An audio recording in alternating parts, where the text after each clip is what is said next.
Hi everyone, Lisa Haven here, and I've got a bombshell report that you're going to want to sit through and watch the entire thing because we've got some huge things on the table. I'm going to bring on Clinton insider Larry Nichols in just a moment, and we had a good, hour and a half conversation prior to this about what we're going to talk about here on the broadcast. And just trust me when I say this is huge. Now, we all know that Donald Trump has been referring to, quote, tapes. And what we're going to discuss is the possibility, and again, I repeat, the possibility of maybe Trump could be referencing a specific set of tapes that Larry had brought up back in October, actually, of an event that happened. He knew something would happen before it happened because he had the inside information on it, but almost a month before or a couple of weeks before the event took place, he had that inside info from some tapes. Could these be the tapes that Donald Trump has referenced? Obviously, that's speculation. We don't quite know, but on the table, and as it sits right now, I want you guys to hear from Larry himself, what's on it, what's going on, and it involves James Comey, Hillary, Podesta, and the whole crazy clique. So, Larry, are you with me over there? Yes, ma'am. I'm here. Did I portray that right? I wanted to get the right message on the tapes. Did I say that? Okay. Yeah, you did. With one exception, I think you referred to Hillary being on the tape. She's not. Okay, good. But John Podesta in her stead is. Awesome. Well, tell us what's going on. I know we had a conversation prior. Share what you can with the audience about that for me, if you will. All right, folks. For the purposes of this interview, I want to identify two press conferences. Number one is the press conference which James Comey called, and he listed all of the crimes that Hillary had committed. And everybody thought when he listed the 4 or 5 of them and told what he did, that he was surely to indict. He was sure to indict Hillary. But at the end of it, you know what he said? He didn't say he was going to indict. He said no reasonable prosecutor would pursue it. All right, that's press conference one. Press conference two is the press conference when he came out and announced about 10 days, 2 weeks before the election that they had investigated Hillary, they had done all of this, and that they found nothing and they were dropping the case. Dropping all the cases. And we understand those two press conferences, that's significant. All right, now going to the first press conference. Right after he had that press conference, within a day or two, it seems, I might be wrong, the date is actually October the 31st. I'm doing a conference call with a group of people. Now, during the campaign, I did conference calls every day with a small group of people. And on this day, October the 31st, I told the conference call something. Oh, Larry, I can hear your phone. Pick that up. I got it shut off. The place is like a zoo today. Okay, keep going. Right after the press conference that Comey had the first one, I get a call. I don't know who it is. It's a voice on the end of the phone, and it says, "Are you the Nichols that has to do with the Clintons?" And I said, "Yes." He said, "There's something I want you to hear." And I said, "Well, what is it?" And very mysteriously, he said, "You just need to listen for yourself." I said, "All right." It seemed a little kinky, but you know what? Fine. Well, what I heard, Lisa, was a meeting in which there was Loretta Lynch, James Comey, John Podesta, Susan Rice, I think it was her, I'm sure it was her. And then two or three other members of the Clinton campaign. Now, folks, in this meeting, what they were talking about was the trouble that had come from Comey's press conference, where he listed all the things Hillary had done and then announced he wasn't going to prosecute. For some reason, apparently, Lisa, they thought when he did that, all of this would go away. Well, it didn't. It actually made it worse. So this was an emergency meeting of these people to try to come up with a way to get all of this to go away so Hillary could win the election.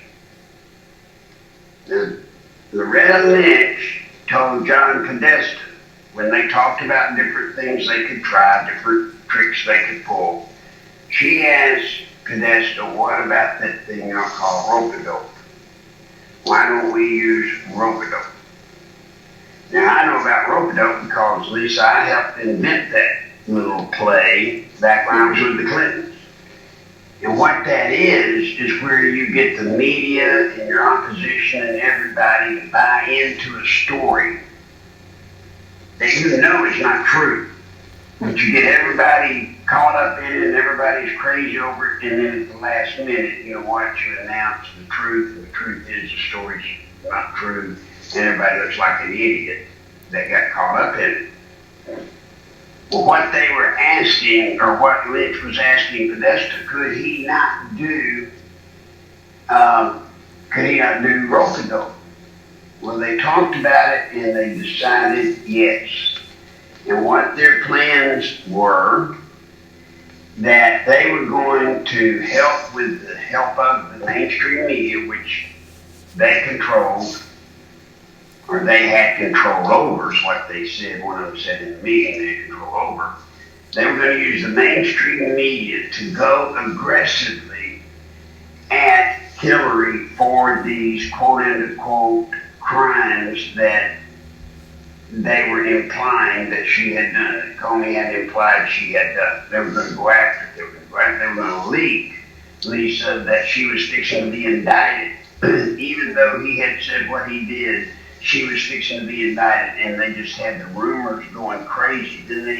Then they planned to have Trump get caught up in it, and Trump and his campaign was to get involved in it and think that, you know, my God, they're going to indict Hillary and get him talking about it, which, by the way, he did, or they did.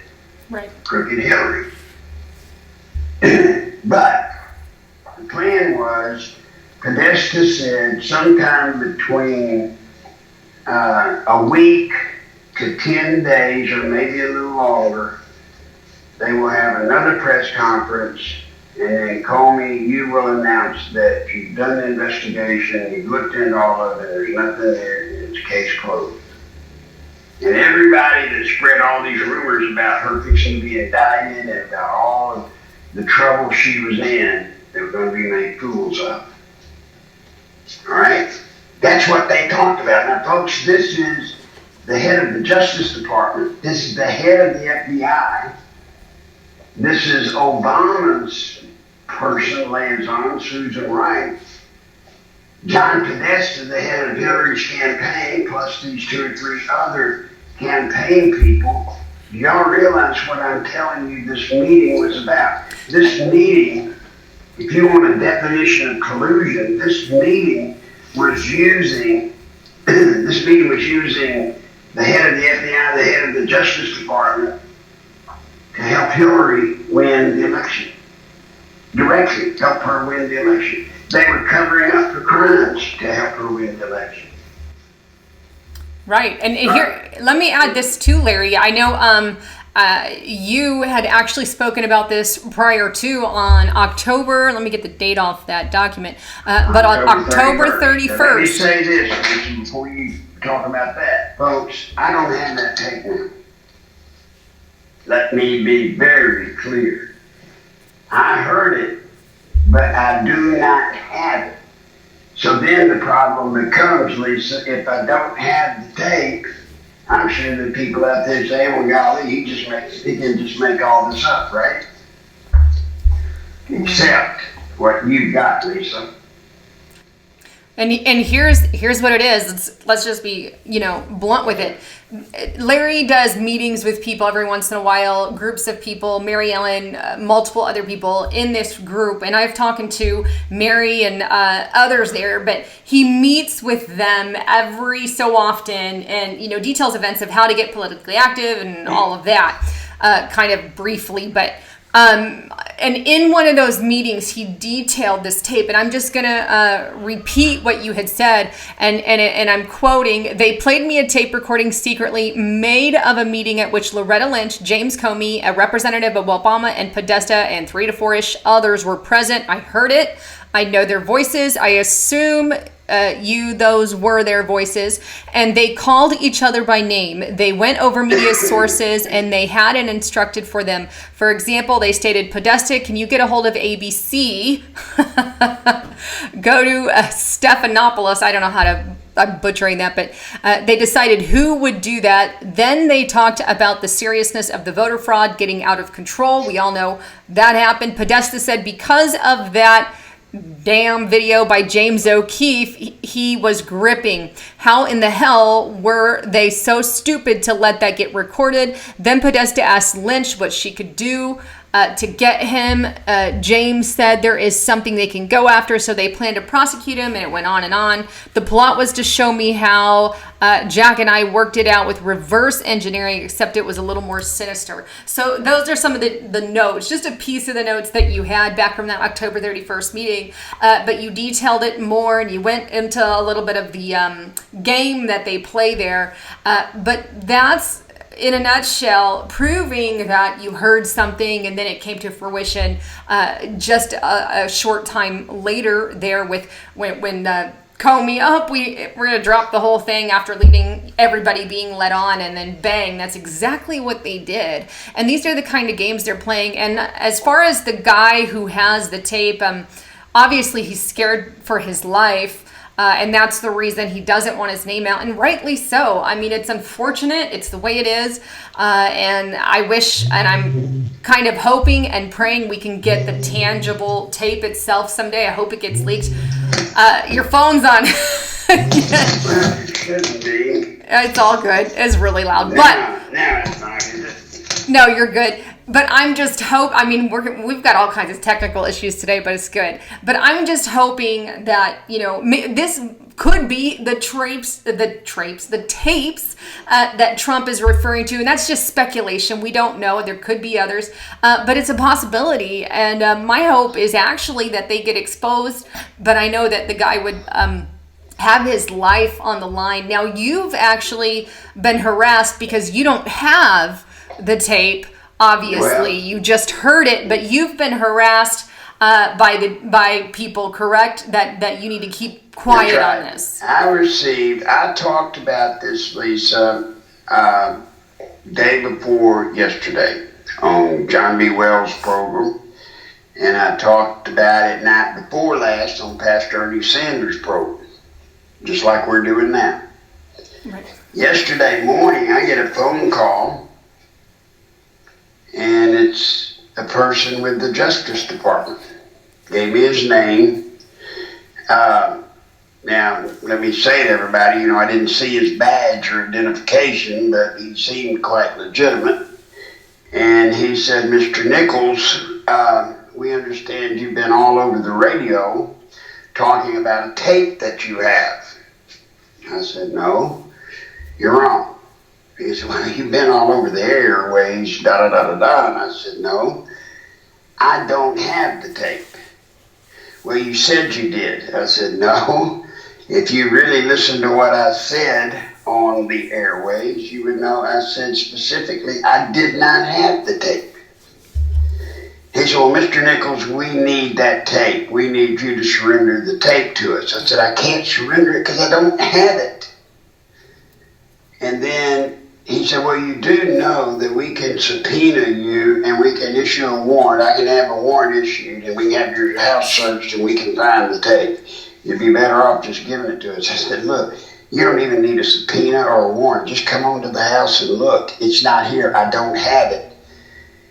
And he made some comment like, well, you must think we're stupid to believe that the way you describe the tape, that you don't actually have a copy of it. You know, you're too explicit with what you say. I said, listen, I'm just telling you what I remember from the conversation, from what I heard. I do not have the tape. He said, well, again, you think we're stupid. I said, no, I don't think you're stupid. You seem to be proving that every time you open your mouth. At that point, the conversation got a little testy. And he said, by the way, I'm going to tell you right now, within very few hours, I can have you under a cease and desist order, and we will, because you have got to quit talking about this tape. And I said, well, let me tell you this.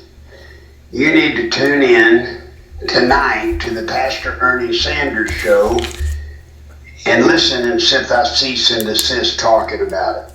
Because I was mad then, Lisa, and I just wanted him to know, you know, listen in tonight and see if I quit talking about it. And I called Ernie and asked Pastor Ernie Sanders, if I could come on, and told him why. And he said, of course. So I went on. So if they heard, then they know I wasn't kidding. I was not going to shut up about it. And plus, what is it to the Justice Department trying to make me shut up about a tape that I heard of a meeting? That's not their job. No. It's not. And of course, he was saying it's a part of an ongoing investigation. Well, the ongoing investigation, Lisa, is about Trump and Jeff Sessions and all of that. It's not about this tape.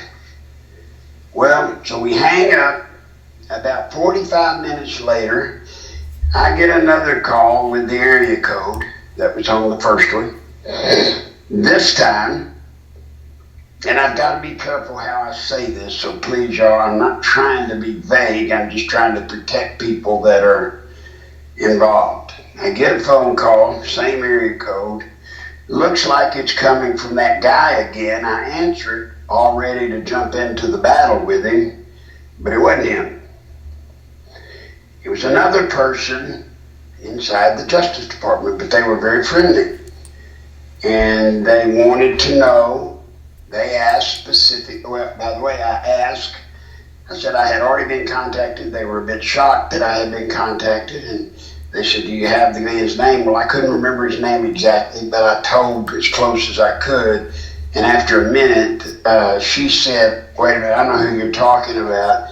And, you know, he's kind of not a team player, was kind of the comment made. But they wanted to know if I had the tape. I said I did not. Wanted to know, was the tape, did I consider the tape evidentiary? Did I think it would be significant in the Mueller special counsel investigation? I said, by all means, it would be significant. And I was asked, was there any way I could get the tape for them? I said, I haven't got it yet. I'm trying, but I can't make any promises. Then I was asked by the person, could they help by issuing a subpoena, you know, to the person that had called me and put them under oath and force them to give it up? And I told the person no. And Lisa, I know this sounds horrible, but I will not throw a friend or somebody that comes to me with information in confidence. I will not throw them under the bus. Well, and rightly so, you shouldn't, you know. And especially on something like this, because this material is so serious that somebody could be killed over it. They truly could. I mean, you're talking about the most powerful people in the world, and you're sitting here talking about this, so I told her I couldn't do it. Now, I did say, however, that if the Mueller investigation goes to court, if it is pursued, and it gets to the point to where this would be something that basically wins or loses the case, I would provide it somehow. I did not know how. I do not know right now, Lisa, but I will come up with it for certiorari so that they've got it in that event. But up to that, Lisa, to be honest, right now, people in Washington ought to be getting Comey, Lynch, Podesta, Rice. They ought to be getting them, calling them in and asking them, did they even remember a meeting like this? Now, I want to tell Podesta, I want to tell Lynch, I'm going to tell Comey, I'm going to tell Susan Rice and anybody else that was in that room, if you are asked that question, you better tell the truth. Because if you're under oath, you better be careful and tell the truth. Because I will produce it if you lie. I believe I can, if you lie, produce it. And then you're in trouble deeper with perjury. You know, that's the thing. They keep switching this onto Trump's side, and they have us going on a rabbit trail right now. And here's the thing. The left is getting more violent. We had the whole situation with the shooter yesterday. You shooting congressmen, shooting Republicans specifically, and Steve, what's his last name? Celiac or... Scalise. Yes. I'm sorry. I know that name. I was boggled, but Scalise... unfortunately, you know, got shot and others there. And but the target is, you know, building up this violent rhetoric. And that's what they're doing. And I think, Larry, you really need to be careful because they are building it more and more. And you may want to get a security detail, you know, I mean, just to be honest. And I think we're all going to have to start doing something like that because we're at that point where I think it's not beside them to do it in the open now. And I mean, on Trump's birthday of all days. Now we only got about a minute left here, Larry, because I gotta cut it for time. But I just want to encourage people to get the book 28 Years to Nowhere. It's got a lot of some of the stuff we talked about today and the trail of blood that surrounds these people. I mean, it's not beyond them to do it, but 28 Years to Nowhere. And I'll leave a link below for that. It's at, what is the, Larry, the website there? That is LarryNicholsBooks.com. LarryNicholsBooks.com. And then your YouTube channel, share that as well? My YouTube channel is LarryNichols.us. It's also on Ask Larry if you want to put, is it? Right. That's right. Okay. What that's for, Lisa, is every day that I can, when health permits, I do sort of an update. And as you know, Lisa, folks, when you go there, I need you to subscribe. Mm-hmm. It doesn't cost anything, but subscribe because somehow that matters. I don't know the detail of it, but anyway. And then the last thing I would wish is if you have my PayPal account, nicholslive@aol.com. Perfect. Any help I could sure use. It sometimes feels, Lisa, like it's me against the world. And just like this tape, I mean, imagine it ending up in my hands. And I want to thank you for letting me talk about it on your program because we're going to keep talking about it. We're going to keep bringing it up until somebody goes out and looks for it.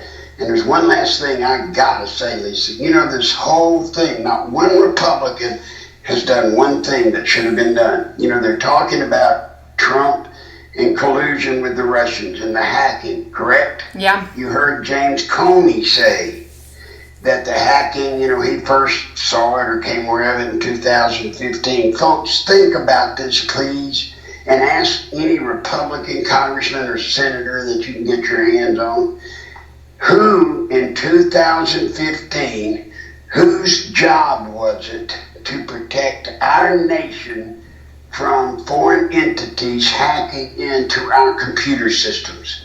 Whose job was it? I'll answer it. Loretta Lynch, James Comey, Clapper, NSA, and Obama. They were in charge. It was their job to protect against being hacked by not just Russia, anybody. Right. How on earth, Lisa, is that point ignored, and they go and start trying to charge Trump when he wasn't even there. Yep. He wasn't even there, and nobody, not one person asked James Comey in the hearing when he was claiming to be Mr. Perfect. Not one Republican asked him, sir, what were you doing? How come this hacking went on? And how on earth can you feel pressure from Trump when it was done during your watch? Yeah. Not Trump's. Folks, the Republicans are in on this. They're trying to get rid of Trump. That's why it's so scary, the shooting that took place. They're trying to get rid of him. I hope they don't succeed. I'm just pray for Trump every day. That's what I want to add. So, well, and Larry, thank you for coming on. I'm going to leave all that information below so everybody has it. But you're spot on, and of course, I'll probably bring you back up in a week or two, and get more information on this if you're open. Lisa, I will bring you more information as early as next week. I will have more about that, and if you would like, I can give you information into the death of Seth Rich that nobody seems to be knowing or paying attention to. Yeah, definitely. We've got to do a show on that. I'd love it. Maybe soon. All right, hon. All right. Well, thank you all, and thank you, Lisa. Well, thanks again for tuning in my channel here. I'm Lisa Haven, and that was Larry Nichols signing out.